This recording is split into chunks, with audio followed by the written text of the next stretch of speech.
যখন আপনি মারা যাবেন, দুনিয়া থেকে বিদায় দিবেন, মানুষজন কেউ বলবে না আজকে বৃষ্টির দিন দাফন করিস না, কেউ বলবে না যে তারা 2টা দিন রাখ, কেউ বলবে না।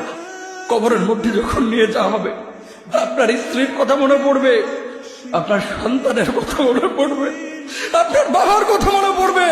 সবচাইতে বেশি কষ্ট আপনাকে যে জিনিসটা দেবে, কি নিয়ে কবরে ঢুকলাম, কেন সুদ খাইছিলাম, কেন ঘুষ খাইছিলাম, কেন কবরের জিন্দেগির জন্য প্রিপারেশন নেই নাই।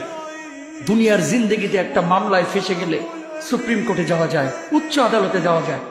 আখিরাতের জিন্দেগিতে কোনো মামলায় ফেসে গেলে পালাবার কোনো আর পথ নাই। চলে যেতে হবে। দালান ঘর, বাড়ি ঘর, টাকা পয়সার জন্য পাগল হয়ে থাকে আমরা, কিন্তু এটা আমার আসল ঘর নয়। যেই গোসলখানাটারে আমি এত সুন্দর করে টাইলস করে ইটালিয়ান ফিটিংস দিয়ে বানালাম, আমার জীবনের শেষ গোসলটা কি ওই গোসলখানায় হবে? কথা বলেন, যেখানে লাশ ধোয়ায় ওইখানে আমার গোসল হবে। এগুলো আমরা ভাবতে চাই না। কবরের জীবনটা আসল জীবন। কবর জগতে কোনো রং নাই, কবর জগতে কোনো স্বাদ নাই, কবর জগতে কিচ্ছু নাই, মাটি আর মাটি। হ্যাঁ, যদি আপনি মালিককে খুশি করে যেতে পারেন, অন্ধকারটাও আলোকিত হয়ে যাবে। কষ্ট করার সময় আপনার কবরের চিন্তা আপনি করেন, আমার কবরের চিন্তা আমি করব। আপনি আমাকে বেশি থেকে বেশি উৎসাহ দিতে পারবেন, ভাইয়া কবরটা সাজাইলা, সারা জীবন শান্তিতে থাকতে পারবে।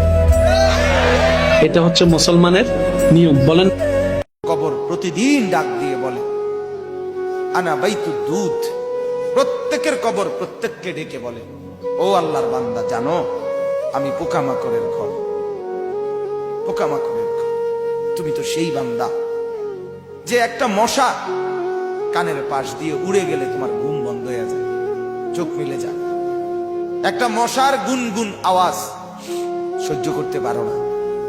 একবার কয়েল, একবার অ্যারোসল, একবার মশারি, এরপরেও তুমি চাও যে একটা মশাও যেন আমার কানের কাছে গুনগুন না করে।